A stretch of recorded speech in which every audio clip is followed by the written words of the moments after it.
तालिबानीज जो मिनिस्टर्स हैं उनकी विजिट हुई टू इंडिया। अभी अफगानिस्तान में आप देखेंगे तो तालिबान ने ही जो रूल्ड गवर्नमेंट है वहां पे चला रखी है। पूरा टेक ओवर हुआ, पूरा प्रोसेस। आज टेक ओवर के ऊपर डिस्कशन नहीं है बिकॉज लास्ट ईयर तालिबान बहुत न्यूज में था, तो अभी के लिए हम डिस्कस नहीं करेंगे। इस बार जो नया अपडेट है वो है एग्रीकल्चरल कोलैबोरेशन को लेके। अब अफगानिस्तान की अगर आप ज्योग्राफी देखोगे, काफी सारा ड्रॉट एरिया भी आपको दिखेगा, पर वहीं पे कल्टीवेशन नट्स वगैरह की भी काफी एक्टिव रहती है। तो ट्रेड तो चलता है इंडिया एंड अफगानिस्तान के बीच में। स्ट्रेटेजिक लोकेशन अगर इसकी देखें बहुत ज्यादा इंपॉर्टेंट है इंडिया के लिए। कैसे है वो आने वाले अगले स्लाइड्स के ऊपर आपको दिखेगा। तो अभी जो कोलैबोरेशन हुई है वो एग्रीकल्चरल कोलैबोरेशन है। इसका मतलब ये बिल्कुल भी नहीं है कि अगर यहाँ पे मिनिस्टर एंटर कर रहे हैं, इंडिया में विजिट कर रहे हैं, तो कि इंडिया ने एक्सेप्ट कर लिया तालिबानीज गवर्नमेंट को। इंडिया अफर्म नहीं करता है इनको एज अ पर्टिकुलर गवर्नमेंट, कि जो इनकी रिप्रेजेंटेशन है वो किस तरीके से हुई है उसके हिसाब से हम इनको एज अ गवर्नमेंट डिक्लेयर नहीं करते। बट अफगानिस्तान की लोकेशन इतनी ज्यादा इंपॉर्टेंट हो जाती है फॉर इंडिया, जिसकी वजह से हमें डिफरेंट जो मेमोरेंडम ऑफ अंडरस्टैंडिंग है, कोलैबोरेशन है, वो तालिबानीज गवर्नमेंट जो अफगानिस्तान में है उनके साथ कंडक्ट करनी पड़ती है, क्योंकि रूल तो यही कर रहे हैं वहां पे। तो हमें अफगान के जो पीपल हैं उनके ऊपर भी फोकस करना पड़ता है। वहां पे पार्लियामेंट की कंस्ट्रक्शन में भी हमने एक्टिवली इन्वेस्टमेंट करी थी, तो वो इन्वेस्टमेंट भी सेफ रहे, तो इसलिए हमें कोलैबोरेशन करनी पड़ती है। अब सबसे पहले इंडिया अफगानिस्तान का एग्रीकल्चरल कोऑपरेशन। यहाँ पे अब्दुल्ला ओमारी जो कि तालिबान के मिनिस्टर हैं ऑफ एग्रीकल्चर, तो इनकी विजिट होती है फ्रॉम 7 टू 12 जुलाई, और एग्रीकल्चरल कोलैबोरेशन के ऊपर इन्होंने फोकस करा। तो सबसे पहले तो मैप पे देख लो, यहाँ पे इंडिया वाला पार्ट आ गया। देन यहाँ पे ये कौन सा कॉरिडोर है, वखान कॉरिडोर। ये जो वखान कॉरिडोर है Jinjiang province of China, China भी नहीं था यहाँ पे पहले, तिब्बत हुआ करता था, बट चाइना ने उनको एनेक्स कर लिया। तो ये वखान कॉरिडोर एक बॉर्डर चाइना के साथ, देन इंडिया, एंड नीचे की तरफ आ गया पाकिस्तान वाला पार्ट, यहाँ पे बॉर्डर शेयर होता है। एंड ऊपर की तरफ देखोगे तो Iran, Turkmenistan, Uzbekistan and Tajikistan, इनके साथ भी अफगानिस्तान का बॉर्डर लगता है।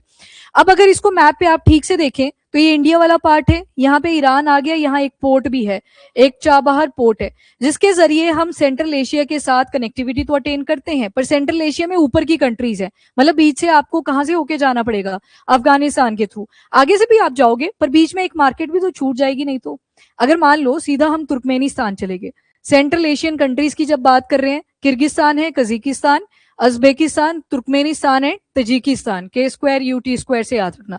अब जब सेंट्रल एशिया तक जाना है, अब मान लो ईरान से होते हुए यहाँ पे हम चले जाते, ठीक है, एक ऑल्टरनेटिव रूट, पर एक मार्केट भी तो पीछे छूट गई, हमारे जो हमें पैसे बनने थे यहाँ से वो भी तो पीछे छूट गए। तो हमें जाना कहाँ से होता है, फ्रॉम ईरान, अफगानिस्तान और finally to Central Asia. Location के हिसाब से देखें, अफगानिस्तान एक लिंकेज की तरह एक्ट कर रहा है बिटवीन ये जो चाबहार पोर्ट है, इससे कनेक्टिविटी देखें अगर टूवर्ड सेंट्रल एशियन कंट्रीज। तो मतलब स्ट्रेटेजिकली अफगानिस्तान की लोकेशन ही ऐसी जगह पे है जो कि हमारे लिए इंपॉर्टेंट हो जाती। नाउ कोऑपरेशन के एरियाज, सबसे पहले एग्रीकल्चरल, ट्रेड और इंफ्रास्ट्रक्चर को बूस्ट करना है। वो आगे लिखा हुआ है कि क्या क्या चीजें हम ट्रेड में करते हैं, क्या बेचते हैं, क्या खरीदते हैं फ्रॉम अफगानिस्तान। इरिगेशन और लाइफ स्टॉक डेवलपमेंट पे काम करना है, एग्रीकल्चर की रिसर्च को प्रमोट करना है, एजुकेशन कैपेसिटी बिल्डिंग पे भी काम करना है। ये पढ़ाई लिखाई वाली बातें आ गई जो तालिबानीज गवर्नमेंट ने आगे प्रपोजल रखा। फूड सिक्योरिटी की प्रॉब्लम, मतलब फूड इनसिक्योरिटी इंडिया में भी बनी रहती है, अफगानिस्तान में भी रहती है, तो दोनों ने बोला कि मिलके हम क्या कर सकते हैं, फूड सिक्योरिटी को इंश्योर कर सकते हैं।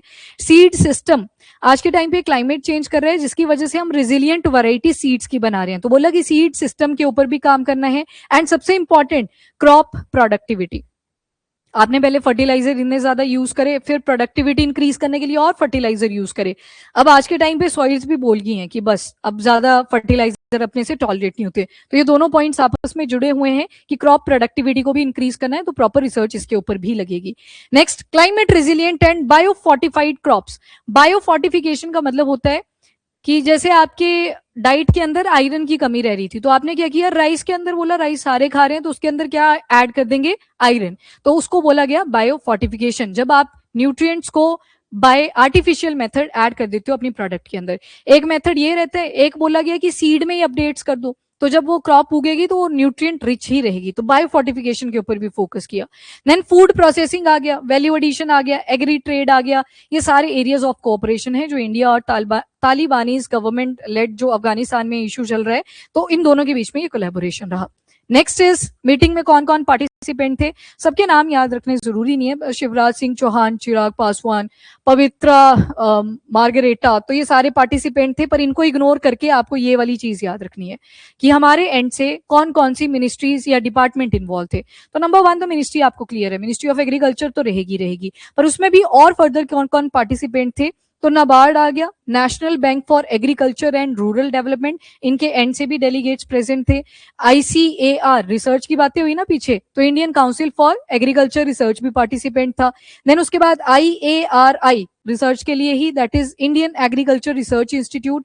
फिक्की यानी कि Federation of Indian Chamber of Commerce and Industry, trade भी लिखा हुआ था, एग्री ट्रेड, तो इनकी भी इन्वॉल्वमेंट रही। And PhD chamber of Commerce and industry, ये पंजाब हरियाणा दिल्ली, पहले इसको अकेला PhD ही बोलते थे, पंजाब हरियाणा दिल्ली, पर आपको पता है PhD भी कंडक्ट होती है, तो उसके साथ कंफ्यूजन ना हो तो बाद में शायद नाम चेंज कर दिया गया था, ये याद करने के लिए, स्टोरी ये नहीं थी, बाद में जस्ट नाम चेंज करा गया है, इसका नाम रख दिया PhD chamber of Commerce and industry.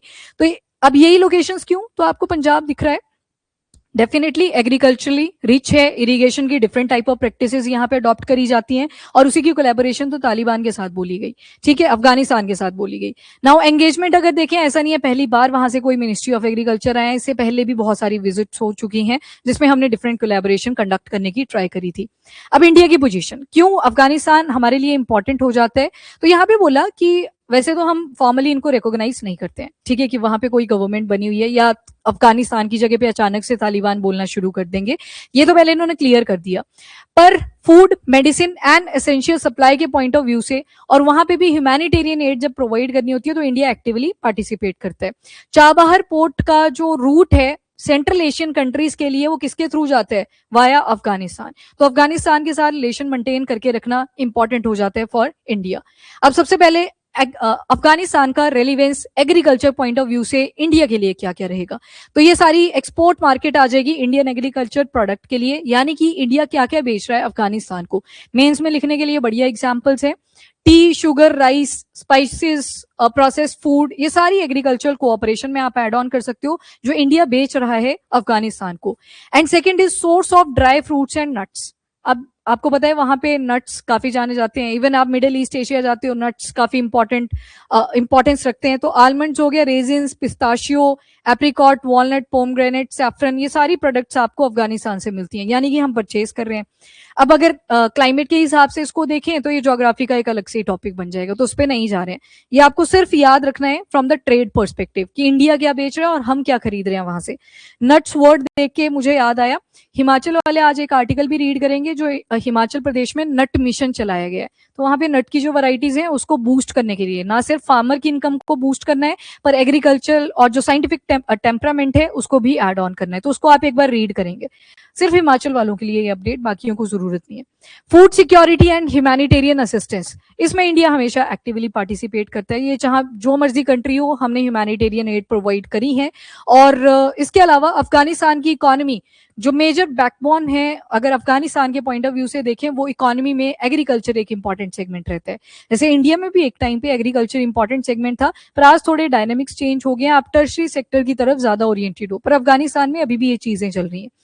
और अफगानिस्तान चाहता है कि जो रीजनल फूड स्टेबिलिटी है वो भी मेंटेन रहे। Next is climate resilience agriculture, नाम से पता लग रहा है क्लाइमेट चेंज कर रहा है, तो आज की जो क्रॉप है, सीड है, इनको हम इस तरह से प्रोड्यूस करें कि वो कहीं ना कहीं क्लाइमेट के हिसाब से रेजिलियंट हो।